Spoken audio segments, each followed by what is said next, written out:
All right, it's your boy Akeen again, and welcome to today's second blog. Continuing my BCS recap of all the BCS conferences in college football, I need to talk about the Big 12 Conference.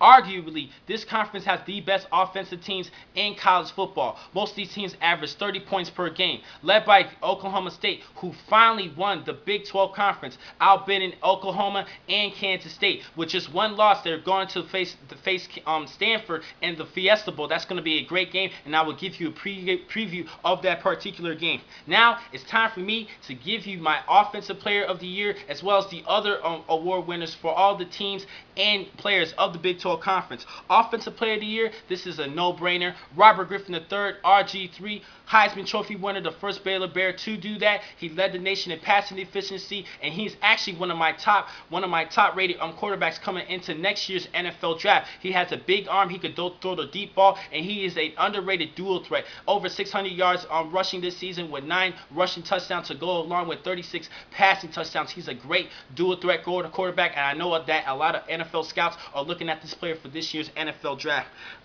Defensive Player of the Year, I'm going to go with Nigel Malone of Kansas State. 57 tackles, 7 interceptions, 9 pass breakups to go along with one of those interceptions taken away from Robert Griffin III. Robert Griffin III did not throw many interceptions this season, and one of those interception picks went to Nigel Malone. He was a spectacular player coming out of JUCO college, transferring this season to Kansas State, and just because of that, he is the Newcomer Player of the Year as well as Defensive Player of the Year of the Big 12 Conference. Now, a couple of honorable mentions I need to talk about for Defensive Player of the Year. Frank Alexander for Oklahoma. He had 51 tackles, 15 tackles for loss, and 8.5 sacks. He had a great year for Oklahoma, who struggled in the Big 12 conference play with 3 losses this season, but he was their best defender of that team. Also for honorable mention for Newcomer Player of the Year with Nigel Malone, his teammate Arthur Brown, the transfer from Miami. He had 95 tackles this season to go along with 2 sacks and 2 interceptions. Both of these players, Malone and Brown, have great arguments for Newcomer Player of the Year, but I have to give it Nigel Malone because he had better efforts for the Kansas State defense. Coach of the Year, Kansas State head coach Bill Snyder. He had a tremendous year, his first year back at Kansas State, 10-2 this season, ranked 8th in the nation. They got snubbed from BCS bowl game. I don't care what anybody said, but they're still playing against a good Arkansas team who was ranked 6th in the nation in the Cotton Bowl. I'll give you a preview of that later on this season.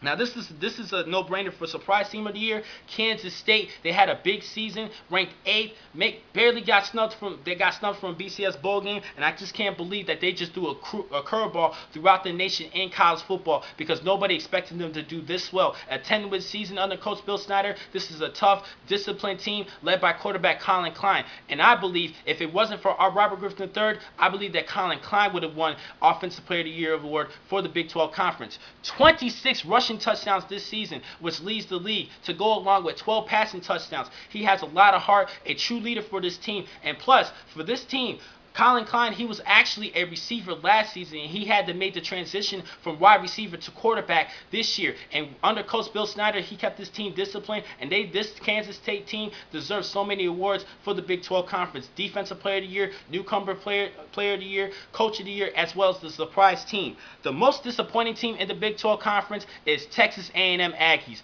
They had 9 wins last season, but this year they're barely making it to a bowl game with a 6-6 record. Yes, they had to deal with a lot of injuries this season, but there is no excuses. They had so many weapons coming back offensively with Jeff Fuller, Ryan Tannehill, who's one of the top rated quarterbacks for the NFL draft next season, and running back Cyrus Gray and Christian Michael. Both those players were banged up this season. Christian Michael had to leave for the rest of the year due to a torn ACL, but I'm very disappointed in this team, particularly for Mike Sherman's defense. Defense has not been playing too well this season, allowing over 22 points per game. I'm very disappointed in this team. They were one of my dark horses of the Big 12 Conference. Now, I'm going to catch you guys tomorrow for 2 more recaps and summaries for the Pac-12 Conference and the SEC Conference. And after these BCS recaps, I need to talk about the bowl games starting this Saturday. Thank you for watching today's blogs from Pro Football Exclusive. I'm your man, Akeen McCall.